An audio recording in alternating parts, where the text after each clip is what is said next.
Bonjour à toutes et à tous, ravi de vous retrouver pour ce deuxième temps fort de la journée. On s'intéresse aux aménagements paysagers du village des Jeux dans lequel nous nous trouvons. Des aménagements qui contribuent à la richesse et au bon accueil des visiteurs du village. Et pour en parler avec nous, j'ai le plaisir d'être en compagnie de l'un des acteurs de ces réalisations, Jean-Yves Leblois, bonjour. Bonjour. Vous êtes le chef d'entreprise de Leblois Environnement. Vous êtes basé à Verson, à côté de Caen. Si vous pouvez rapprocher. Ouais. Et vous êtes spécialisé dans le développement durable.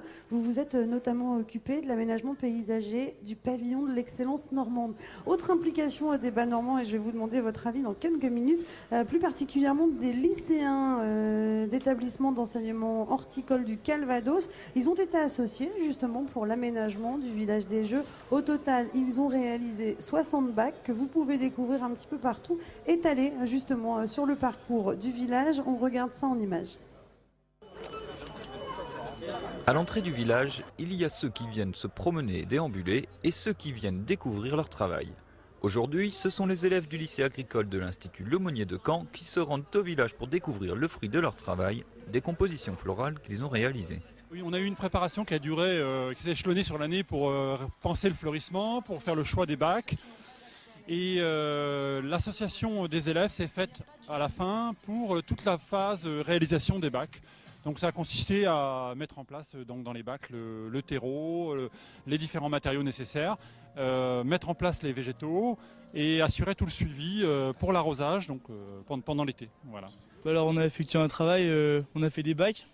En fait on nous a livré les bacs et nous notre but du jeu c'était de les remplir en mettant du terreau et mettre différentes plantes pour que ça fasse joli et pour qu'on anime un peu les jeux équestres mondiaux.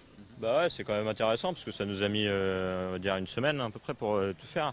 Parce qu'on avait environ 30 bacs et déjà d'une pour tous les remplir, on a dû tous travailler en équipe. Et par exemple, il y en avait un qui conduisait le tracteur pendant que les autres remplissaient la remorque de terreau, ainsi de suite. Et ça s'est enchaîné comme ça et à la fin on a tout fini. À l'origine de ce projet, le comité d'organisation des Jeux qui a confié à 2 établissements l'aménagement floral et paysager d'une partie du village des Jeux à des apprentis de la filière horticole. Ainsi, 60 bacs fleuris sont disposés au niveau de l'allée principale et pour les élèves, c'est une reconnaissance pour leur implication. Bon, je pense que la fierté pour les élèves, c'est de se dire qu'ils vont faire quelque chose qui participe à un événement international. Ça c'est quelque chose, ça va nous arriver rarement. Ouais, bah ouais, moi je trouve ça sympa, on pourra dire à des gens ouais on a fait participer à ces jeux équestres. Et voilà, c'est plutôt cool. Des bacs qui fleurissent et colorent le village des Jeux et qui rentrent parfaitement dans le cadre du développement durable voulu par le comité d'organisation. Et l'idée, ça a été aussi de se dire, on va faire un fleurissement qui puisse être mobile parce que vu ce genre d'événement, c'est plus pratique de déplacer les bacs à volonté. Ça nous permet aussi également de récupérer ces bacs en fin d'événement et donc ils ne sont pas perdus. Ils vont resservir à d'autres créations.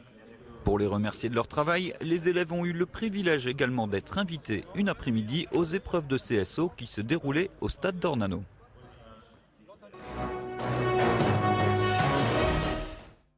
Alors, vous regardiez le sujet avec attention, vous les connaissez bien, vous travaillez justement vous aussi avec l'Institut Lemonnier, vous accueillez des stagiaires, c'est ça ?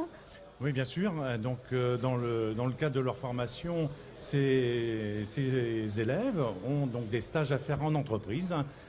Donc, nous accueillons régulièrement donc, des élèves de l'Institut Lemonnier pour quelques semaines, voire quelques mois, pour des stages de pratique.